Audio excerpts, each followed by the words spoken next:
ನಮಸ್ಕಾರ ಸ್ನೇಹಿತರೆ, ಮತ್ತೆ ನಾನು ನಿಮ್ಮನ್ನು ನಮ್ಮ ಹಣ್ಣಿನ ತೋಟಕ್ಕೆ ಕರ್ಕೊಂಡು ಹೋಗ್ತಾ ಇದ್ದೇನೆ. ಈ ದಿನ ಒಂದು ಸ್ಪೈಸ್ ಅಂದರೆ ನಮ್ಮಲ್ಲಿ ಬೇವಿನ ಸೊಪ್ಪು ಅಂತ ಹೇಳ್ತಾರಲ್ಲ, ಅದರಲ್ಲಿ ಒಂದು ಜಾತಿಯನ್ನು ತೋರಿಸ್ತಾ ಇದ್ದೇನೆ. ನೋಡಿ, ಇದು ಎಷ್ಟು ಚಿಕ್ಕ ಎಲೆ ಅಂತ.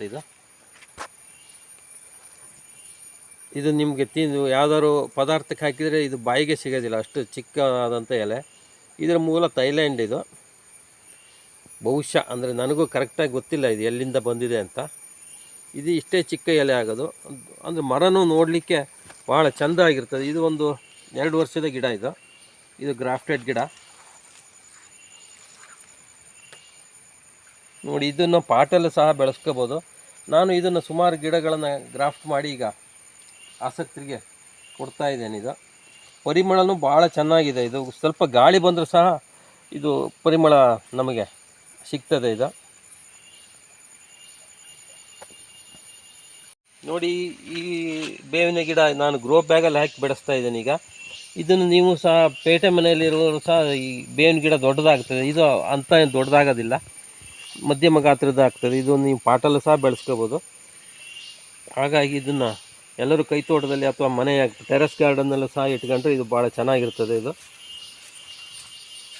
ಈ ಪೇಟೆಗೆ ಸೂಕ್ತವಾದ ಒಂದು ತಳಿ. ಆಮೇಲೆ ಇದು ಬೇರೆ ಗಿಡದ ಹಾಗೆ ಕಾಯಿ ಸಹ ಬಿಡ್ತದೆ. ಇದು ಅಂದರೆ ಹೈಬ್ರಿಡ್ ಜಾತಿಯ ಒಂದು ಇದೇನಲ್ಲ, ಅಂದರೆ ಇದು ಥೈಲ್ಯಾಂಡಿನ ಒಂದು ಅಲ್ಲಿಯ ಒಂದು ತಳಿಯ ಹೊರತು ಇದು ಹೈಬ್ರಿಡ್ ತಳಿ ಅಲ್ಲ. ಇದು ನನ್ನ ಹತ್ರ ಇದರಲ್ಲೂ ಭಾಳಷ್ಟು ತಳಿಗಳಿದೆ. ಅದನ್ನು ನಾನು ಮುಂದಿನ ಒಂದು ವಿಡಿಯೋದಲ್ಲಿ ತೋರಿಸ್ತೇನೆ ನಿಮಗೆ. ಇದನ್ನು ನೋಡಿ, ಎಷ್ಟು ಚಿಕ್ಕದಾದಂಥ ಎಲೆ ಇದು ಅಂತ. ಪರಿಮಳನೂ ಹಾಗೆ ಇದೆ. ಇದು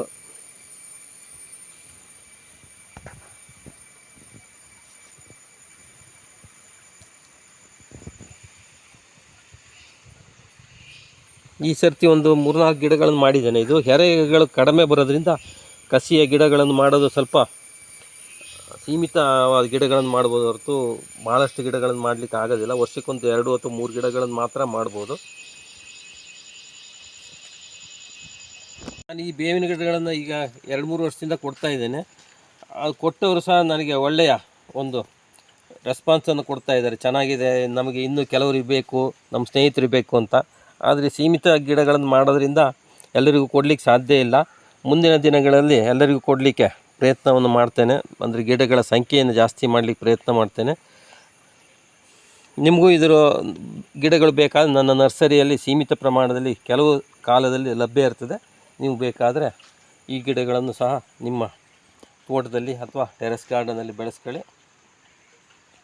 ಇಲ್ಲಿವರೆಗೆ ನೋಡಿದಂಥ ತಮಗೆಲ್ಲರಿಗೂ ಧನ್ಯವಾದಗಳು. ಮತ್ತೆ ಮುಂದಿನ ಒಂದು ಹಣ್ಣಿನೊಂದಿಗೆ ನಿಮ್ಮನ್ನು ಭೇಟಿಯಾಗೋಣ. ನಮಸ್ಕಾರ.